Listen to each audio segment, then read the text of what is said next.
August 3rd, 1886, Monastery of St. Erasmus, outskirts of Strasbourg. The rain had not stopped for 3 days. It poured against the slate roof of the ancient monastery like fingers tapping from the other side of the sky.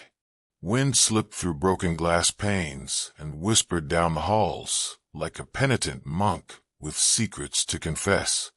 I had come seeking silence, a place to continue my research in peace, but the monastery offered only echoes and rot. They gave me the attic room. No one else wanted it. It was said to be full of spiders and mold, but I found it filled with something else, forgotten things. Shelves leaned like drunkards, heavy with tomes no hand had touched in decades. Dust coated everything like a second skin, and in the corner, beneath a cracked statue of St. Erasmus with his eyes scratched out, sat a small, flat chest. I should not have opened it. Inside, wrapped in linen stiff with age and rust-red stains, lay a single object, a torn, leather-bound journal. Its cover was split down the spine, and one of the leather ties had fused to the cloth, as if it had once been wet and dried in place. I carried it to my candlelit desk. The cloth resisted, but I pried it open. The first page was blank, save for the name written in uneven hand. Johann H. Bauer, clerk of Strasbourg, Anno Domini 1518. A minor scribe. A footnote and a footnote. Nothing more. But the pages that followed madness. A scrawl of events, dates, symptoms, warnings. And above all else, the mention of dancing. I read the first lines aloud, and as I did, the candle flickered. The shadows on the wall behind me twisted, or so I thought. I blamed the storm. She danced alone at first. Then the boy joined her. Then the priest. Then the baker. We tried to look away, but our eyes would not close. That was the second page. The third was missing. The fourth was damp and smelled faintly of iron. The fifth was written in Latin, then crossed out violently. The sixth contained only one word repeated again and again. Listen, listen, listen. I set the journal aside. I told myself it was superstition, mass delusion. The records from that summer were already strange. 400 people had danced in the streets of Strasbourg, some to death. I had read of it in textbooks, explained away by famine, hysteria, ergot poisoning. But Bauer's account was different, intimate, frantic. He didn't believe in rot or spores. He believed something had come into the town, something with rhythm, with purpose. And I, a man of logic, of ink and paper, began to believe it too. August 4th night. The tapping began. At first I thought it was the rain, but the storm had ended that morning. Still, the sound came soft, steady, like bare feet across stone. It echoed from the floor below. I searched the halls. Empty. I returned to the attic. The sound followed. I have begun to dance in my dreams. That was line 7. I had not seen it the night before. I turned the page. The others do not notice, but I wake with blood at my toes. Last night, I found mud in my bed, and I live alone. I stopped there. I shut the journal. I told myself it was fiction. But why would a town clerk invent such horror? Why would he write it in a ledger meant for taxes and bread shipments? The blood on the cloth was real. So was the fear in his script. And I had begun to feel the rhythm too. Not in sound, but in motion. My fingers drummed on the edge of the desk. My foot tapped the floor in patterns I did not recognize. I had not done this before. It was not a habit. It was like I was answering something. August 5th, dusk. I cannot stop reading it. My food has gone cold on the plate beside me. I have not written a letter in 2 days. I cannot even remember the name of the bishop who granted me this retreat. I only remember the next page, and the next, and the whisper I thought I heard when I turned one too quickly. They called a plate to make it small, but it was not small. It knew our names. It danced in our bones. The writing has changed again. The ink grows thinner, the hand shakier, but the words remain clear, precise, terrified. He mentions a woman in red. She appeared first. Her feet bled by morning. Then the butcher, the widow, the children, all dancing. I keep reading. I want to stop, but I cannot. The candle has burned low. The shadows behind me are no longer still. I think I saw something move. August 6th, before dawn. This will be my last entry in this voice. I feel it happening. I write this by instinct now, not by will. The journal speaks louder than I do. My fingers move before I tell them to. I hum in my sleep. The rhythm pulses in my teeth. Something is coming. If you have read this far, reader, I beg you, close the book. Let me bear it alone. Let this remain mine. I cannot do that. I have begun transcribing every word, page by page. Perhaps I will publish it. Perhaps I will destroy it. But I must finish. Because tonight, I felt it. I was not alone in this room. And I think it knows I am listening. July 11th, 1518, Strasbourg. They say it began with a woman in red, her feet bare, her eyes empty. July 11th, 1518. Strasbourg is sweltering. The heat presses through the shutters like a hand on the throat. The river smells of dead things. Dogs bark through the night, and the sick leave prayers stuffed in the mouths of broken statues. This morning, I awoke before the church bells, not from dreams, but from a sound. Not a scream, not a knock. It was rhythm. I looked through the narrow window above my desk. The square below was empty, save for one figure. A woman stood in the center of the cobbled plaza, barefoot, hair undone, arms slack at her sides. She wore a faded red gown that clung to her skin with sweat. Her back was turned. For a moment, I thought she might be sleepwalking, a common sight of late. The apothecaries blamed the fever. The priests blamed sin. Then she moved. Not forward, not backward. She simply danced. No music, no singing, no smile, just a sound. Thud, thud, thud. Her heels striking stone with eerie precision. 1, 2. 1, 2, 3. A pause. Then again. I squinted. Her eyes were closed. I remember the birds had gone silent. The market stalls remained covered. No vendor came to open them. The butcher's boy stood at the far corner and whispered, "Is she drunk?" The baker's wife crossed herself and went back inside, but I could not look away. Midday. By noon, she had drawn a crowd. Children stood behind their mothers' skirts. Old men muttered. The physician, Herr Albrecht, arrived and watched her for a full hour without speaking. He took no notes. He left pale and silent. Blood had begun to show on her feet. The thudding continued. Her breath came in short gasps, yet her body would not stop. The movements had become frantic, unnatural. She turned, twitched, twisted. It was not graceful. It was not joyous. It was a struggle, like a woman being dragged through her own body. Some said it was possession. The local priest, Father Kunzel, arrived with his relics. He held aloft a saint's tooth and murmured prayers. She did not flinch. Afternoon. I fetched my ink and parchment. I felt I must write, not as a servant of the council, but as a witness to something I did not understand. What I recorded today is not law. It is not fact. It is dread measured in footsteps. Hour 5. Her hair is stuck to her face. Her knees are purple. She does not speak. Hour 6. The cobbles are stained. She moves in patterns. Always patterns. Hour 7. The child spoke. She's dancing to something only she hears. The child was no older than 5, a farmer's son. He tugged on his mother's arm and pointed at the square. I looked into his eyes. He was not frightened. He was curious. That terrified me more than anything else. Evening.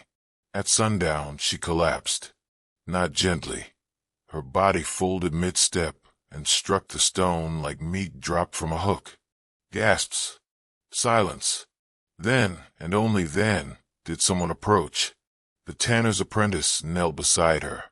He placed 2 fingers to her neck and whispered, "She's alive."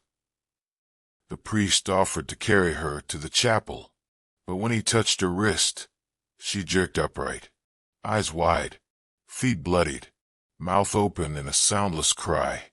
And again she danced. She danced through the pain, through torn flesh, through screams. It was no longer a performance. It was a sentence. Nightfall. They dragged her inside come dark. She fought like an animal, though her limbs had nothing left in them. She is now kept in the church's apse, tied with cloth and prayer. I cannot sleep. Her rhythm echoes in my skull like a warning drum. I tapped it into the wood of my desk just now, and when I stopped, I swear I heard someone finish the pattern from outside my door. I opened it. The hall was empty, but I am sure I heard feet. July 12th, 1518. She dances again. They untied her for a moment to wash her wounds, and she rose without word or cue and resumed. Even when they bound her arms, her legs moved beneath the robe. Father Kunzel now speaks of demons. Her Albrecht speaks of contagion. The council speaks of punishment. I speak only with my ink. No one knows her name. No one claims her. But I recognize her now. I have seen her face before, not in the flesh, but in dreams. Years ago, as a boy, I once awoke weeping from a nightmare of a woman dancing in a burning church. Her eyes were empty. Her feet bled across the altar. Today she looked straight at me and smiled. July 13th, 1518. Others have joined. A boy from the lower district was found spinning in the alley behind the inn. The butcher's cousin collapsed beside the well, his arms twitching to a rhythm no one heard. And this morning, God forgive me, I tap my quill and sync with their feet. I must stop writing now. The sound is growing louder, and my heel just moved of its own accord. July 14th, 1518. It has spread. Frau Trophia still dances. Even tied down, her legs twitch beneath the restraints. Her feet are cracked raw. Her ankles resemble bruised fruit. But she is no longer alone. This morning, as the bells rang lauds, 3 more were seen in the square, barefoot, swaying, jerking.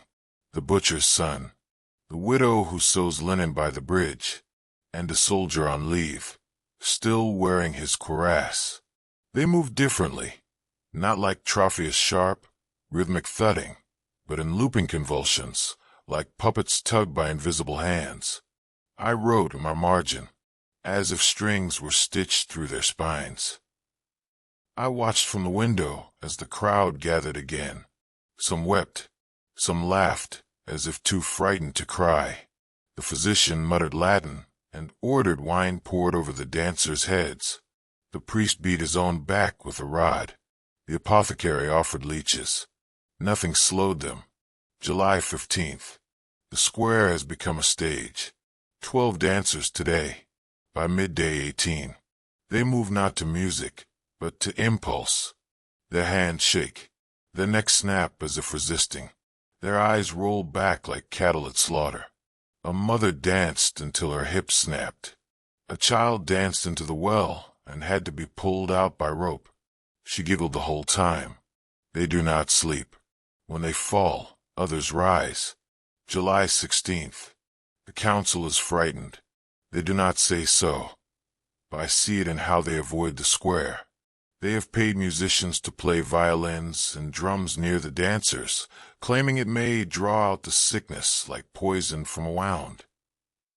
But no tune matches the rhythm of their feet.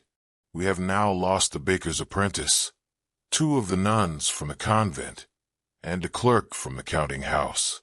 The clerk's wife says he hadn't even gone to the square, yet last night she awoke to find him at the foot of the bed, eyes closed, hands trembling. He whispered, I don't know the steps, but I can hear them. July 17th. I fear I have become part of it. This morning I awoke with dirt beneath my nails. My soles were caked in dried mud. My sheets smelled of river moss. Yet my door was locked from the inside. And I dreamed, though dreamed is the wrong word. I saw a great hall, stretching longer than any cathedral, with torches burning on every pillar. There was no ceiling, only sky, and stars that pulsed in rhythm. Hundreds danced there, silently, in perfect unison. Faces I knew, some dead, some living. And at the center, woman in red, not Frau Trophia, older, taller, pale as chalk, her mouth sewn shut with silver thread. She held no expression, only the rhythm. I woke with my teeth clenched so tightly my gums bled. July 18th. The dancers now number over 32. The soldiers have begun to build a fence around the square. They call it quarantine. The air is thick with incense and sweat.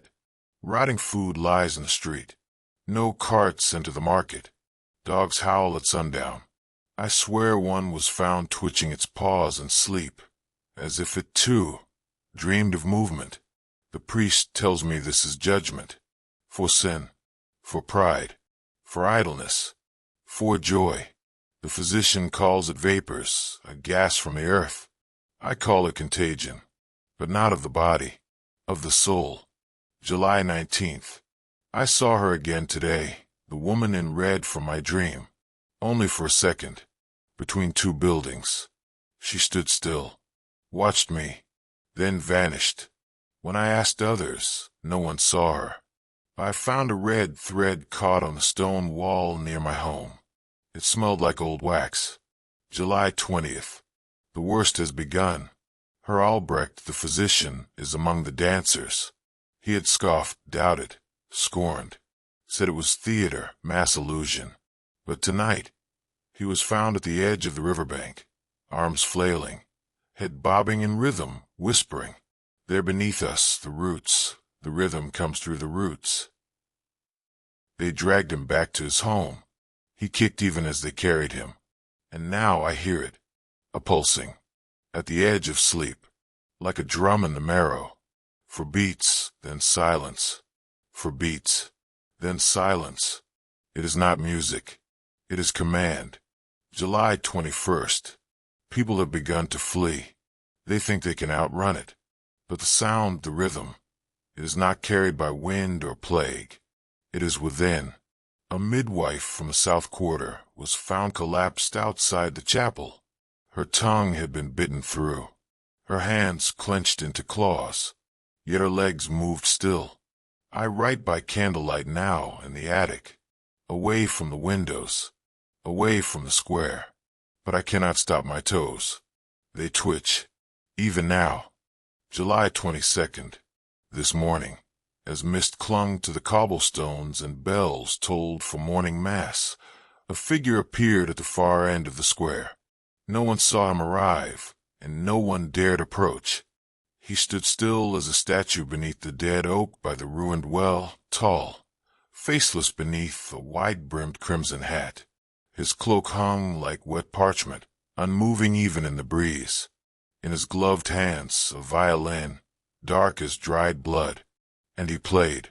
No strings were visible, yet the bow moved with impossible grace. The music rose not in notes, but in moans, long, mournful strains that slipped into alleys and curled around windows like fog. It was not beautiful, but it was irresistible, a sound that settled into the bones and refused to leave. Frau Trophia, still dancing and half dead with hunger, let out a sob as if the tune had pierced her soul. She did not stop moving. None of the townsfolk approached the fiddler. They only watched. No one saw him leave. July 23rd.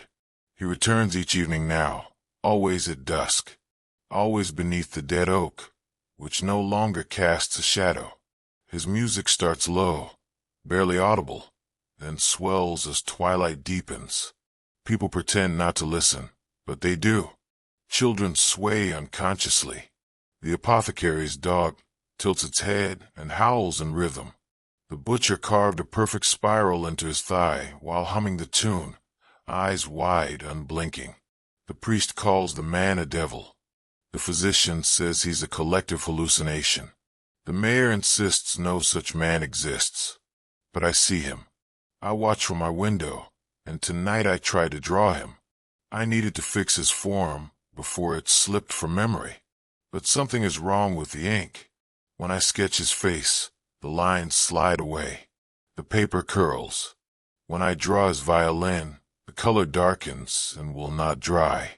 It bleeds, as though the page itself recoils from his likeness. July 24th. I hid behind the apothecary's shutters with charcoal and tried again. This time, I focused only on his hands. But they were wrong. Too long. The fingers bent strangely at the knuckles, and there were too many. 5, 6, perhaps 7. When I blinked, they changed again. I looked up and saw him turn. His face, or where his face should be, tilted toward me. I felt as if a noose had slipped around my neck. He knows I see him. And worse, he sees me. July 25th. I followed him.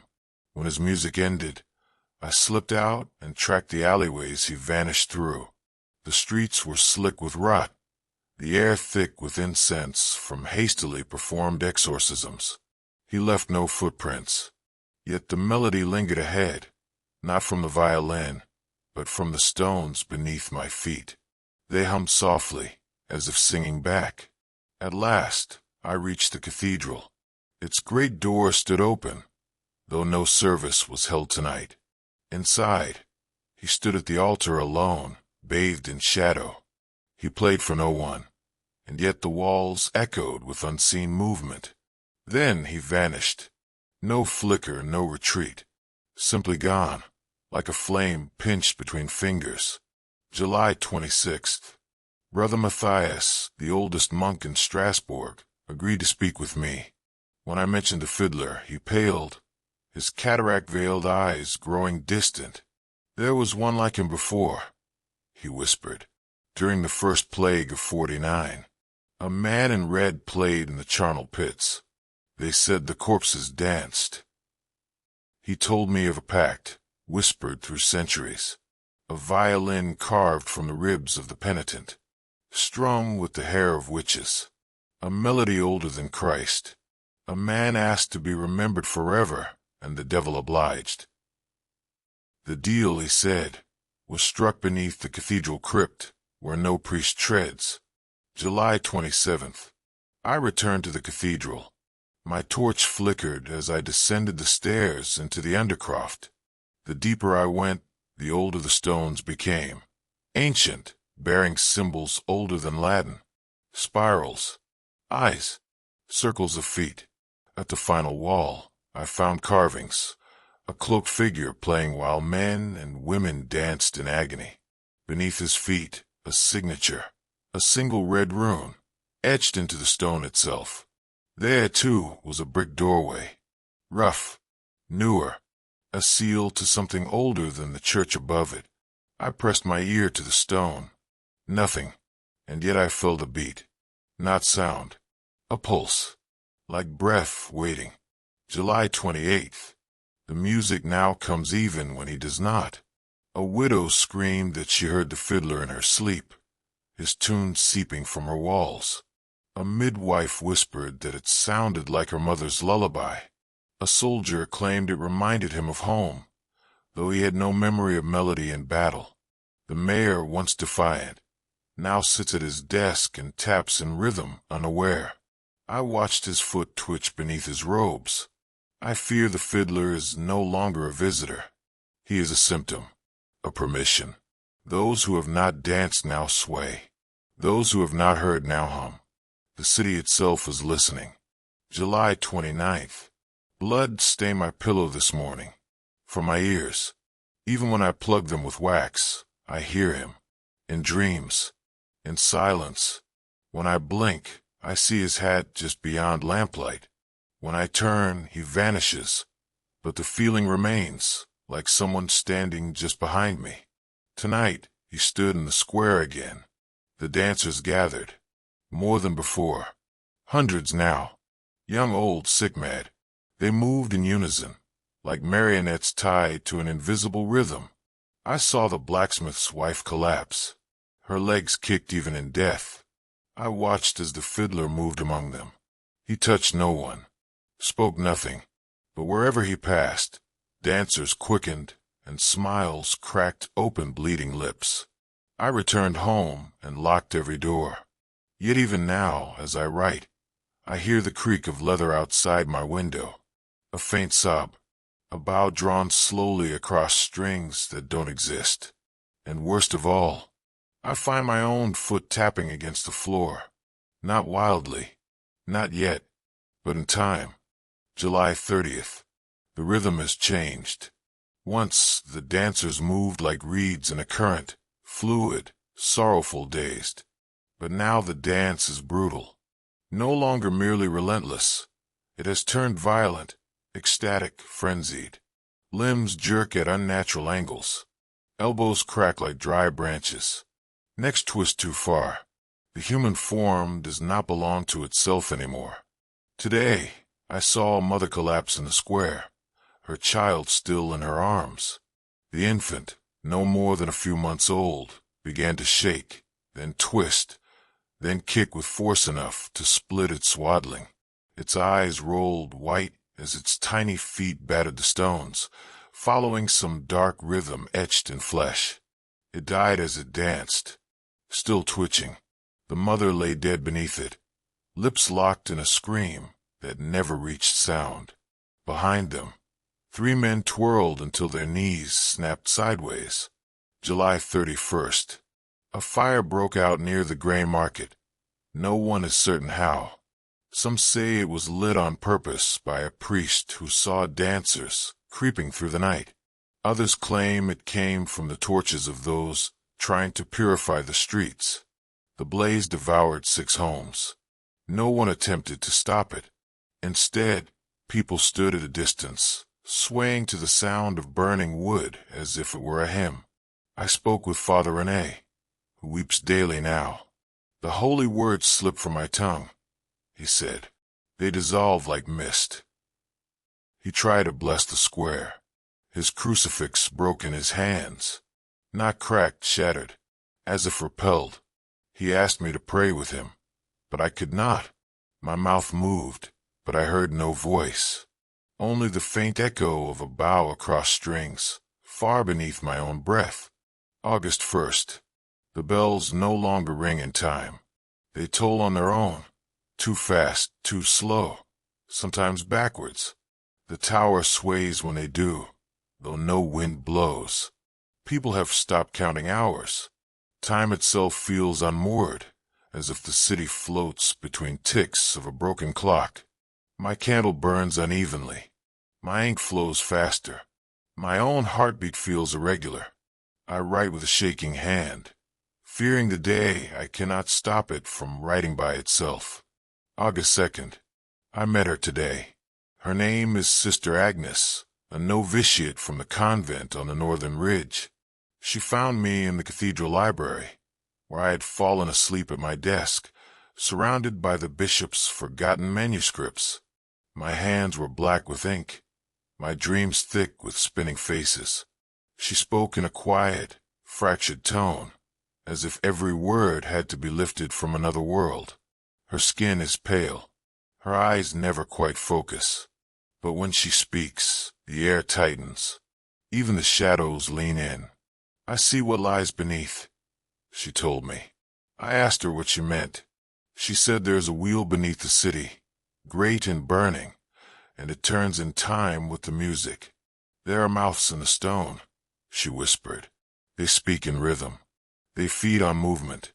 We wake them when we move without will. I laughed sharply, too loud, but she did not flinch. They have always been here, she said. This city is built on a song older than bones. August 3rd. I believe her. Tonight, she took me to the cellar of the convent, where the nuns keep their dead before burial. We lit no candles. She held my hand and led me through the dark by memory alone. Beneath the slab where the dead rest, she uncovered a grate. Beneath the grate, a tunnel. It breathed. Warm air pulsed upward, steady and slow, like something immense exhaling in sleep. And beneath the wind, music. Not quite sound, a sensation in the blood. She said she dreams of dancers who never stop. Not here, but deeper. In the stone itself. They wear no skin, she said, but their feet never bleed. August 4th. The bishop has lost his mind. He has ordered mass exorcisms in the square. Every hour, a new procession of priests and monks march out in vestments, swinging censers until the smoke chokes the dancers. They chant in Latin until their throats bleed. But it changes nothing. The dancers do not stop. And now even the priests dance. I watched a young curate scream as he tried to baptize a possessed woman, only for his legs to betray him. He pirouetted once, then again, then began laughing as his knees cracked. The woman grinned and clapped. Holy water steams when poured. Crosses tilt on walls. The statues in the nave weep wax from their eyes, and their mouths open wider than stone should permit. Sister Agnes says this is not possession. It is invitation, she told me. We opened the gate. Now we host a feast. August 5th. The graveyard is full. They bury 3 dozen a night now, often without rites. The bodies twist even in death. Some must be bound before burial. Others are burned. The air smells of charred bone and flowers wilted before bloom. A gravedigger told me that some coffins knock from the inside. He does not dig alone anymore. In the monastery, the bells ring 12 times an hour. They do not match the sun. Time is loosening. I write this and look up to see the ink on my page pulsing. Yes, pulsing, as if responding to the rhythm outside. Or worse, responding to me. August 6th. The nun is missing. They say Sister Agnes wandered into the crypt last night and never returned. The other nuns search, but refuse to enter the tunnel. They hear her voice in the walls, still speaking, not crying, speaking. One claimed to hear her say, "The wheel turns. The mouth opens." Another fainted. The abbess asked me if I would descend in her place. I refused. I am ashamed. But the truth is, I am afraid I will not return. August 7th. I awoke to the sound of bells and found my room rearranged. Not by hands, but by motion. My desk had moved slightly. My ink jar cracked. My pages curled at their corners as if something had passed over them, something with great heat. I found footprints in the soot near the fireplace. They were bare, and not mine. I have not danced yet, but today I caught myself humming, not aloud, in my thoughts, involuntarily. It loops in my skull. A tune with no melody, no words, only rhythm, and the sound of stone cracking. I cannot say when it began. Perhaps the first night I fell asleep beside the parchment, or when I pricked my finger on its edge and bled into the margins. Since then, I have been waking with my toes curled under the blanket. My legs cramp in the night, but only when the church bells ring in the distance. Today, a fly landed on the journal while I read. When my eyes traced a certain line, no, not a line, a sentence I did not understand, the fly dropped dead in front of me. Its legs twitched once, then nothing. I do not remember speaking the words aloud, but my lips were warm, and something in the room had shifted, as though air had been pulled through a keyhole. I keep reading. The Journal of J. H. Bauer, August 8th, 1518. I am splitting. My bones are no longer joined in the right order. Elbow to shoulder, to wrist to hand to finger to nail to air. Air. There's something in the ink. It moves faster than I write. It finishes sentences I have not begun. I wrote a sentence, and the sentence unwrote me. The letters blinked back at me, not as words, but as mirrors. I saw myself dancing in the loops of the G, the arms of the K, the whips of the Y. And when I blinked, the letters had rearranged themselves into something I could no longer read, but could still feel. The ink knows. The ink remembers. The ink is no longer mine. Yesterday I wrote, "The woman bleeds from her eyes." Today the sentence is gone. In its place, she sings through the sockets. I did not write this, but it is in my hand. August 9th. The scholar in me is dying. The man who once indexed church records and recorded baptismal registries is rotting beneath my tongue. I can taste the mildew of my own sanity. I write and write, and yet the words come out in tongues I do not know. Here.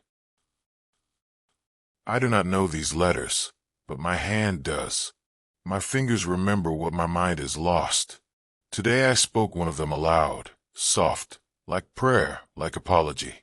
A beetle fell from the ceiling dead. A child screamed 3 doors down. I have stopped looking in the mirror. My reflection moves too slowly, or too quickly. It never matches me. August 10th. The manuscript is changing. Not the words, the pages. I have counted them 6 times. But each time I finish, there are more. 78, then 81, then 77. Some are blank. Some hum when touched. Some smell of sweat. One page weeps ink when I try to turn it. Another refused to burn. I tried. I swear to God I tried. I held a flame to its edge, and the parchment curled, but did not blacken. Instead it hissed. I swear it hissed like a voice drowned in boiling water. The smoke formed letters in the air. Do not erase what wants to be known. I slept with the candle lit. Still I dreamed of music. Excerpt from the Scholar's Journal, 1889. I coughed blood this morning. Not much. Just a thread in the handkerchief. My feet ache. My calves spasm. When I read the manuscript, the muscles in my legs twitch. Unconsciously, I tap the floor with my heel. A rhythm. A pattern. I am beginning to understand why Bauer feared the ink. His final entries are no longer in paragraphs. They spiral across the page. His pen strokes overlap, sometimes forming eyes. Literal eyes, drawn in black, circles within circles. I covered one with my thumb and felt a faint heat, like breath. I cannot stop reading. Bauer, August 11th. I have begun to see the music. It drips from the ceiling at night, silver and viscous. It pools and bowls. It forms on the lips of the dying. The rhythm pulses under my bed. It speaks in threes. Thud-thud pause. Thud-thud pause. Thud-thud pause. I once thought it a heartbeat. It is not. It is the sound of feet on stone. It is the city's tomb waking up. I am no longer alone in this room.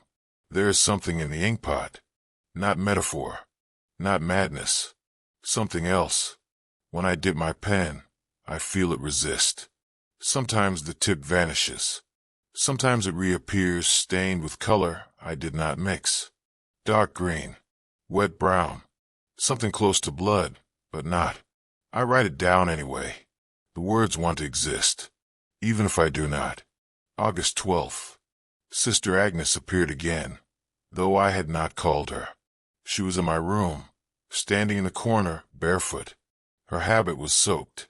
Her eyes were gone, not bleeding, just gone like scooped fruit. Her mouth moved, but the words came from the walls. She said, "The ink has teeth." I wept, not for her, for myself, because I believed her. Because I knew she was dead. Because I could still hear the scratching of her fingernails against the stone as she danced. Scholar's Journal, August 13th, 1889. I tried to lock the journal away. I placed it beneath the floorboards, sealed it in tin, wrapped it in twine. But I dreamed of it again. I saw myself lifting it from the box, hands trembling, eyes wide. I smiled in the dream. I wept. I read a word aloud. When I woke, the journal was on my chest, open to a page I had never seen. One sentence, centered on the parchment. You are writing this, even now. My hands are cold.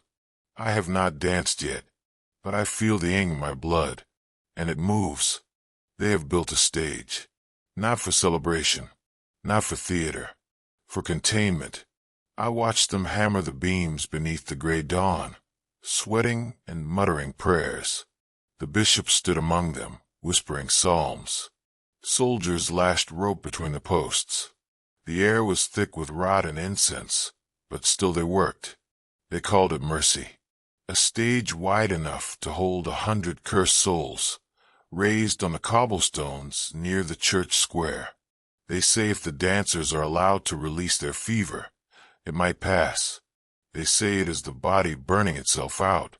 They say what they always say, things to fill the silence between screams. But the screams are louder now.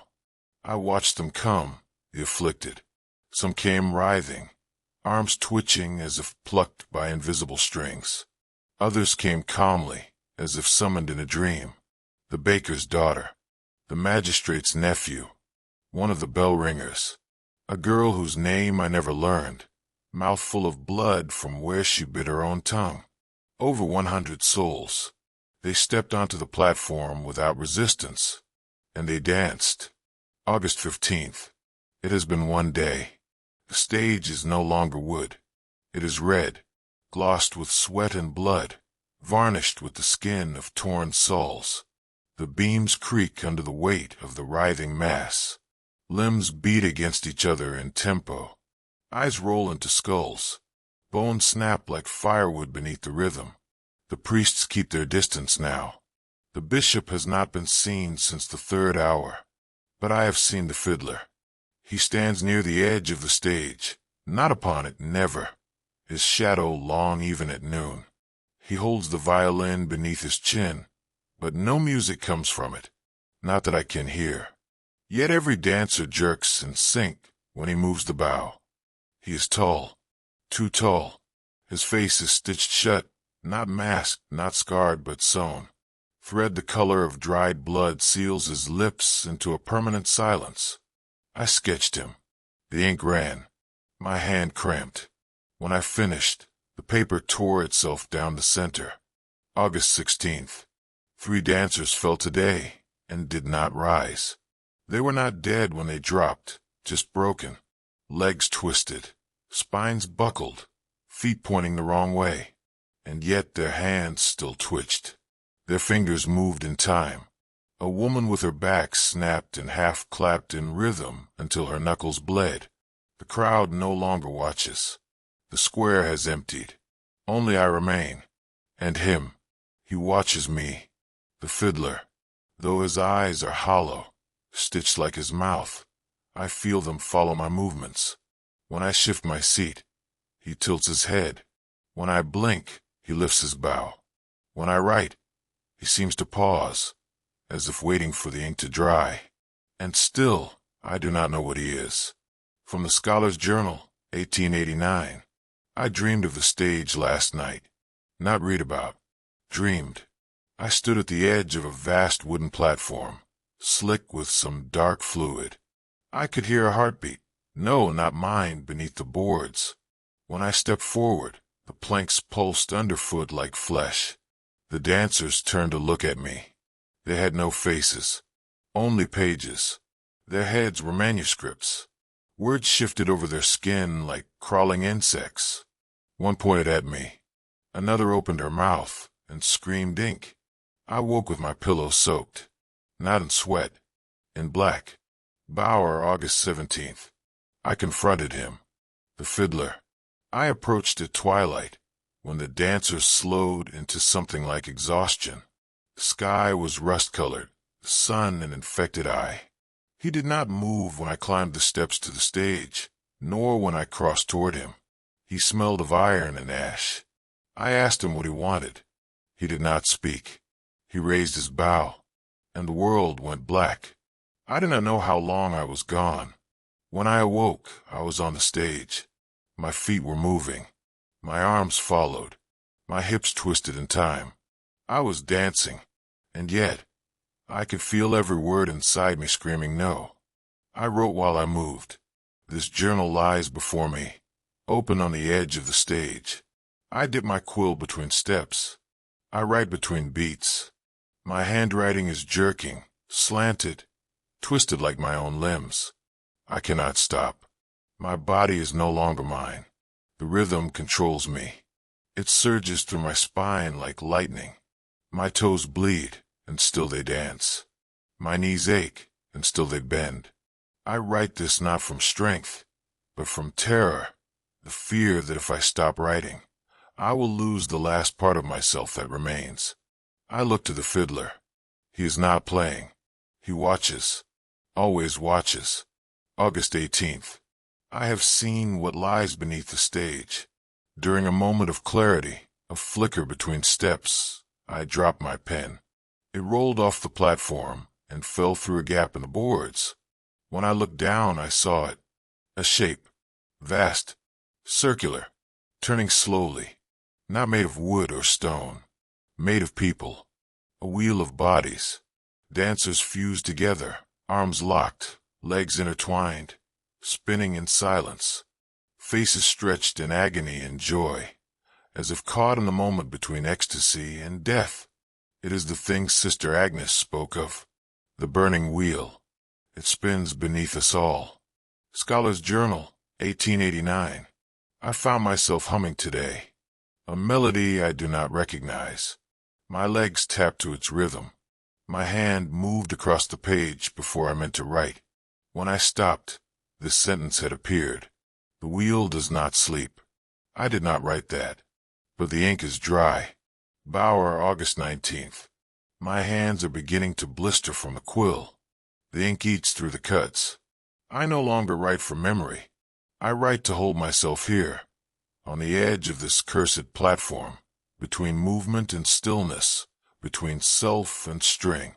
I saw a child join the stage today. She walked barefoot, humming. Her eyes were glass. Her spine bent like a bow. She danced without instruction, and the others parted for her. She is 7. I remember her name now. Clara. I baptized her. August 20th. We are thinning, not in number and substance. Our skin is stretched. Our bones show. We are becoming silhouettes of ourselves. Shells. Puppets. I can no longer feel my fingers. Only the weight of the pen and the need to record. The fiddler smiles now. Not with his mouth. With his eyes. His thread pulls tighter. Scholar's Journal, 1889. I feel it too. The dance. Not in my feet, but in my soul. A constant tension, desire to move, to sway, to give in. But I will not. Not yet. Not until I finish transcribing Bower's last words. He must have known he was nearing the end. The ink on the final page is smudged by blood. His, I presume. The last sentence is unfinished. And if I stop, I know I will. That's all. It ends there. But I think I know what he meant. And if I stop, I know I will disappear. In 1518, a scribe watched his town dance itself to death, but when he felt his own feet begin to twitch, he knew the music wasn't madness. It was a curse.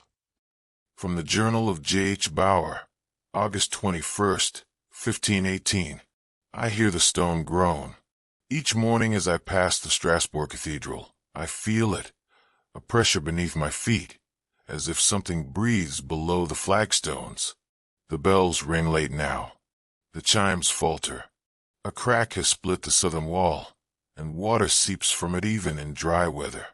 The masons say it is age, but stone does not bleed. August 22nd. I returned to the cathedral tonight. The door was ajar. No guards. No worshippers. Only echoes. I carried only my ink, my journal, and a candle. I wanted to find silence. Instead, I found echoes, not of footsteps past, but of those not yet taken. Down the nave, past the altar, into the crypt. I'd heard rumors. that the cathedral was built atop older things, bones, shrines, secrets, and I now believe them all. Beneath the sacristy is a staircase, one seldom used. I took it. It spiraled down further than I thought stone could sink. Walls narrowed. Ceilings bowed. The air grew colder, not dead, but damp, like breath on a mirror. I found carvings. Not Christian. Symbols spiraling inward. Twisting beasts. Circles within circles, and a figure drawn again and again with outstretched limbs, crowned not with thorns, but with fire. The fiddler. Though drawn in lines older than Latin, I knew it was him. At the end of the corridor, I found the chamber. A wall bricked hastily, the mortar uneven, the stone different from all others around it, as if built in a rush or fear. Upon it, carved in dozens of hands, was the same phrase. Let it not remember the steps. Not forget. Not remember. A lock placed not on memory, but on rhythm. A voice spoke behind me. Do you hear it too? I turned. A man in robes, hair wild, face gray with dust and sleeplessness. A monk, or what once passed for one. He did not carry a cross, but a candle and a cup of ashes. He smiled without joy. They danced to seal it once, he whispered, and now they dance to feed it. He beckoned me to follow him deeper. We passed alcoves filled with cracked statues, not saints, but things older. A woman with 12 arms, a face with 3 mouths, a child with no eyes but ears grown long and twisted, all carved from red stone. He said the city was built over a gate, not a gate of iron or oak, but a gate of motion, a circle, a spin. A ritual that wound itself closed by steps repeated until memory blurred and space folded. They sealed it with dance, he said, and now it opens again the same way. August 23rd. The nun, Sister Agnes, set herself on fire this morning. I was in cathedral during a sermon. The bishop was reading from Matthew when she rose from the pews, eyes vacant and humming the same tune I've heard in my dreams. She climbed the pulpit, and she spun. Clothes caught flame. Skin cracked. She laughed, high and pure, and kept turning as her habit burned. The pews erupted in screams, but no one moved toward her. They were afraid to touch her. So was I. She collapsed mid-spin. A perfect circle scorched into the wood beneath her. I wrote what I saw. My hands trembled. The ink feathered across the page like smoke.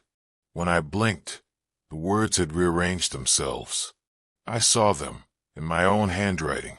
The wheel turns beneath us all. August 24th. The cracks in the cathedral have grown. Not outward, downward. The floor beneath the altar has split open, revealing stone stairs I've never seen in all my years here. No one dares descend. The bishop has ordered it sealed. But at night, I see light from beneath the crack. A flickering. Like candlelight. Like fire. Like eyes. The mad monk visited me again. He brought a scroll. Ancient, brittle. Written in ink made from crushed berries and something darker. He said it described the God before gods. A being with no name, only motion. Worshipped not with blood or gold, but with repetition. Movement is the offering, he said. Step by step. The body remembers. The God listens. He pointed to the fiddler again. Not a man. A memory. A shape left behind. A groove in the world. I asked him what the dancers feed. He whispered, itself. August 25th. I hear footsteps when no one is there. They follow me through the church, through the market, even to my home. Sometimes fast, sometimes slow, always behind me. Last night, I turned and saw no one, but my shadow kept moving. It danced, though I stood still. I tried to destroy the journal. I threw it into the stove. It would not burn. The fire flickered, turned blue, and receded. The book fell onto the hearth untouched. When I opened it, there were new pages. Not blank, not mine. A woman's voice. A child's drawing.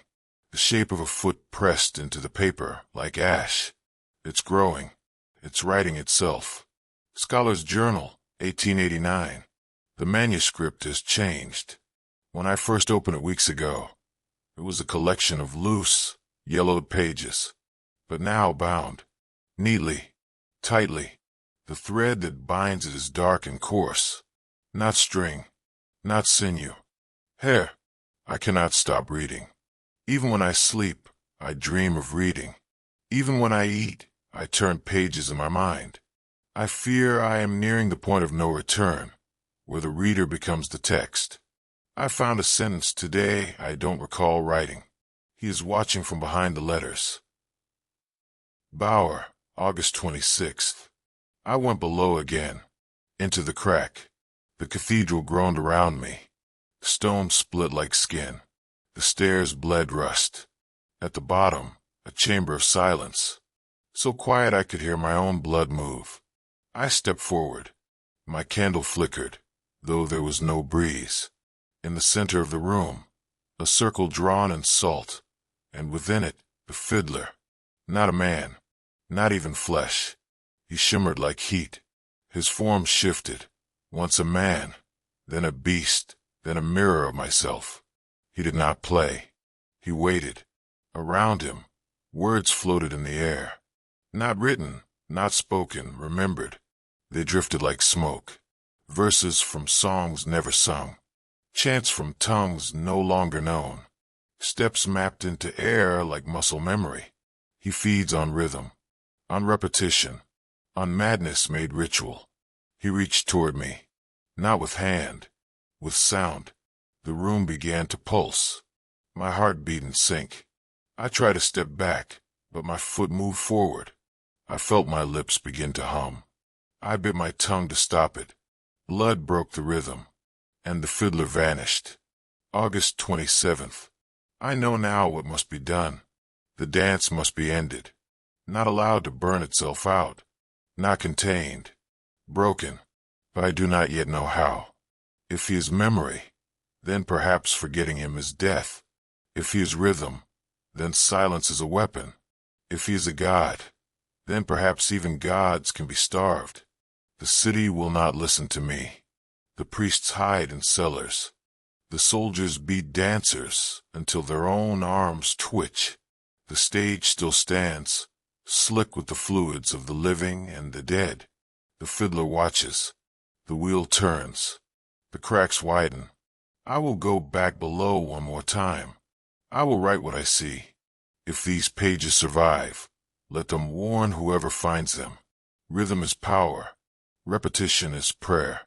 Dance is the key. And the door is opening. My hand shakes as I write. The quill scratches like claws across the parchment, and I must pause between each word to wipe the sweat from my brow. The fever is upon me. The ink runs dry too quickly. It resists the page, as if the parchment itself rejects what I'm trying to record. The city square is no longer a place of gathering or trade. It is a pit, a churning pit of flesh and rhythm. Hundreds now dance, not by choice, not by joy, but by some compulsion greater than thought. Even the priests, once defiant, now spin and howl like beasts before the altar. I saw Father Krug leap from the pulpit, arms flailing, eyes white, mouth pouring foam. He struck the stone and did not stop twitching. A child danced over his body. I tried not to watch. I tried. I boarded the shutters of my study, stuffed my ears with wax, doused the candles. Still I heard it. Not music. Something deeper. The memory of rhythm. The city breathes it now, as if the stones beneath our feet remember the steps better than we do. The square pulses like a heart. The beat is everywhere, and the slap of soles, the snap of bone, the rasping moans of those too tired to scream. I no longer sleep. When I close my eyes, I see spirals. I feel my toes curl and uncurl. My fingers twitch on their own.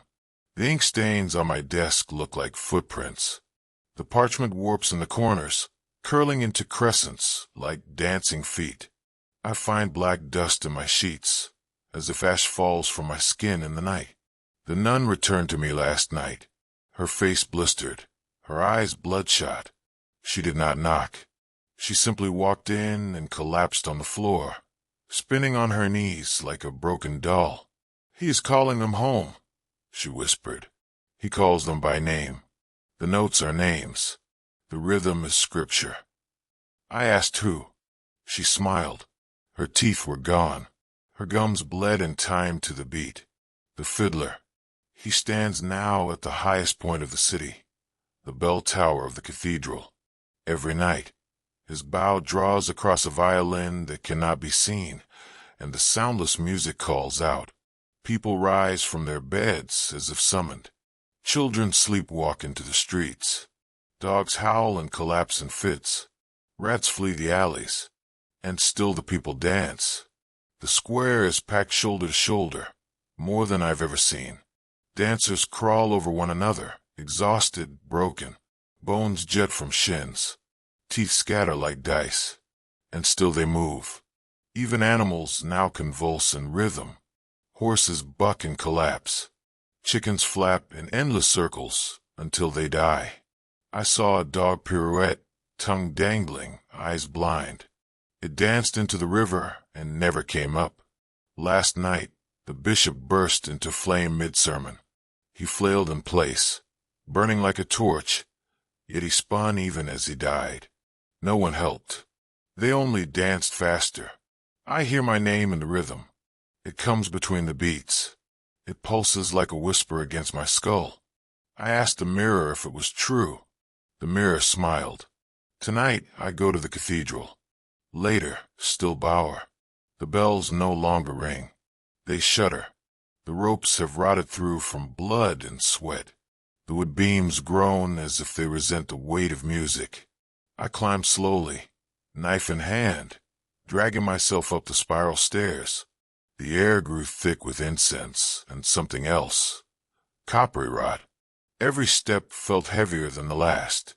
My feet wanted to dance, but I forced them forward. The walls trembled with faint echoes, not just of music, but laughter, ancient and cold. At one landing, I passed a monk crumpled in prayer, fingers twitching in a dance of his own. His eyes were open, staring upward, bleeding. At the top, the fiddler was gone. In his place, a broken violin. Strings snapped. A cracked mirror leaned against the wall, reflecting not the tower, but something deeper. A great stage of bone, and hundreds of faces turned skyward. I saw myself among them. I raised the dagger. My reflection raised it too. But it smiled. I stabbed. Glass shattered. Sound fled. The room fell silent. But I kept dancing. Scholar, 1889. The manuscript ends abruptly. No final line. Just the torn edge of a page that smells of smoke and something else, earthy, old, wrong. Since reading it, my ears have not stopped ringing. The rhythm found me, too. At first it was only in my dreams. I would wake with my feet tangled in the sheets, bruises on my knees, scratches on the wood floor beside the bed. Then came the sounds, a tapping in the attic, always at the same hour, the flicker of candlelight even when no flame was lit. But I no longer dream. I no longer sway. The pulse is gone. The ink has dried. And yet, I still hear something. Faint, like heels on old stone. Far away, getting closer. I tried to burn the pages. They would not catch. I soaked them in oil, tore them, buried them in salt. The next morning, they were whole again on my desk. And there were more of them. New words. Words I do not remember transcribing. Sometimes they move when I'm not looking. The mirror in my study now shows two of me. One blinking, one smiling. I boarded up the attic, sealed the doors, covered the windows. But every night I hear footsteps.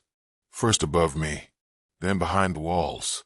then just behind my chair. I have not left this room in days. I eat what is left. I sleep only in snatches. My legs ache. My knees jerk. This will be my final entry. I must write it before the rhythm takes my hands. Final fragment, no date. I killed the man in the glass. I broke the note. But I cannot stop tapping my foot. I cannot say how long I stared at that final page. Perhaps hours. Perhaps days. The world outside my study has grown mute. My meals are uneaten. The oil in my lantern burned out long ago. But still I see. The light comes from nowhere now. It flickers like candlelight on wet stone. There was no last line. Just a torn edge. A smell of scorched paper and something deeper, loam, old blood. A scent that clings to the back of the throat and makes memory ache. Since finishing Bauer's manuscript, I've stopped dreaming. But I do not feel rested. I feel watched. I thought closing the book would stop the rhythm. But now everything has a beat. The grandfather clock ticks and march forth. The creak of the floorboards matches it. Even my own breath, in, out, pause. In, out, pause. Waltz time. I found muddy prints in my study this morning. Not mine. Barefoot. Smudged in a circle. As if someone had been dancing. I've locked the doors. Bolted the windows. Burned incense. But still the rhythm persists. Sometimes faint, like a heartbeat muffled beneath a pillow. Other times, as loud as thunder across a ballroom. I dare to speak a line aloud today, a harmless one. Bauer's observation on the parish bells, and the ink on the page rippled, as if stirred by wind. I heard something in the wall. A knock. 3 times. I read further. Not aloud, but with my eyes. Carefully. Quietly. Bauer believed the ink itself carried the curse. He believed that the melody, this damned waltz, was not just a tune, but a contagion. Something primal. Something beyond even language. A rhythm that seated itself in the mind. That grew. The final fragment, the one without a date, repeats in my mind. I killed the man in the glass that I broke the note, but I cannot stop tapping my foot.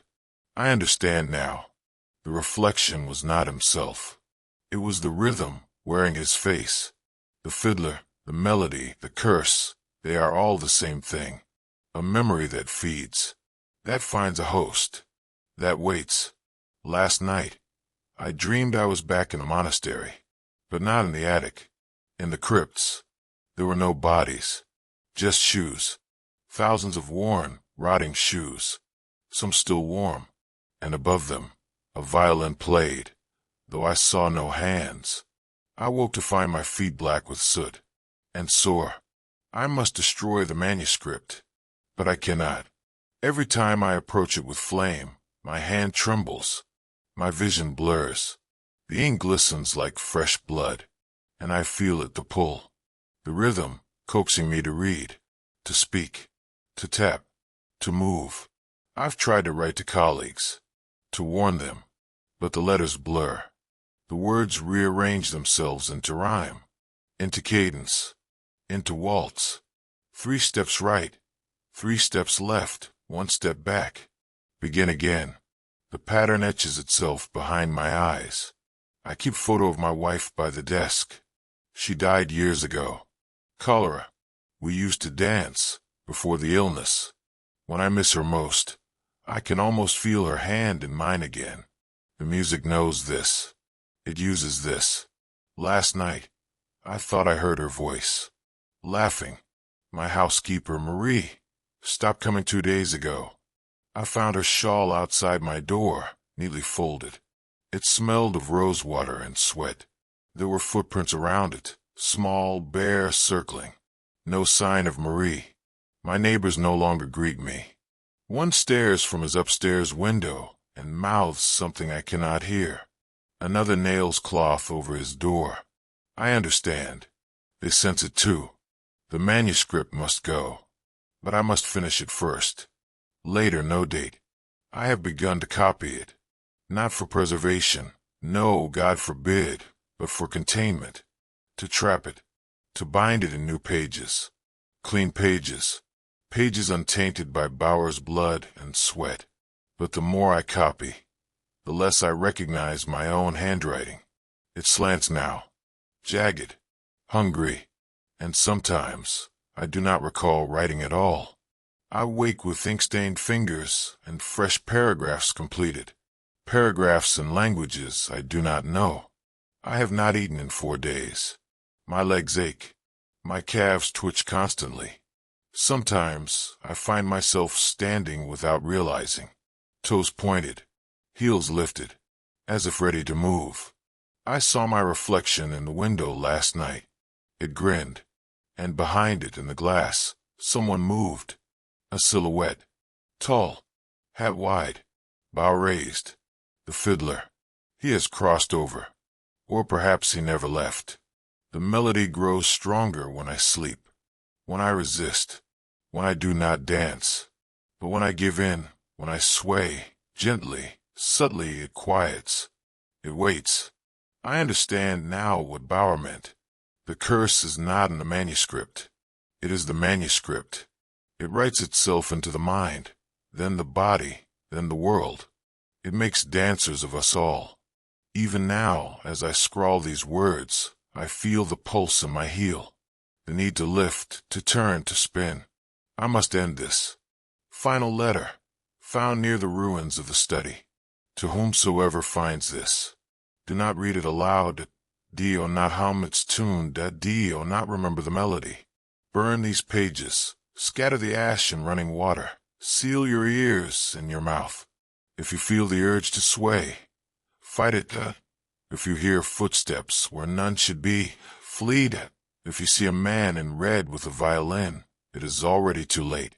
I write this with my final clarity. The rhythm is almost full now. My foot taps as I hold the pen. My shoulders rock. I see the stage forming in the corner of my study. A floor of bone. An audience of shadows. I must go. Forgive me. The music calls. Discovery Police Report, 1889. The study of Professor Yem Hargrave was found in a state of chaos. Books torn, shelves collapsed, ink splattered on the walls in looping spirals. Pages of ancient parchment covered the floor, many illegible, others exact transcriptions of an unknown manuscript. Most disturbing, footprints in ink, dancing in perfect 3/4 time across the wooden floor. No other prints. No exit trail. Professor Hargrave has not been found. The only legible writing recovered was a note pinned to the underside of his desk. It does not end with silence. It ends when the last foot stops moving. Last seen undated. The camera lingers on the abandoned study. Dust drifts in the air. All is still. Then faintly a sound. Tap, tap, tap. An unseen hand begins to drum a perfect 3/4 rhythm on the wood. Fade to black. Editor's note, 2025. This transcript was recovered from the archives of the University of Strasbourg. Its origins remain uncertain. Audio technicians scanning the file reported intermittent anomalies, a metronomic pulse, heard only during playback. One in turn, Clara M., began humming to herself afterward. When questioned, she did not remember doing so. She has since taken extended leave. We advise readers, do not read this manuscript aloud. Do not hum any melody you recall. If you begin to tap your foot, stop, while you still can.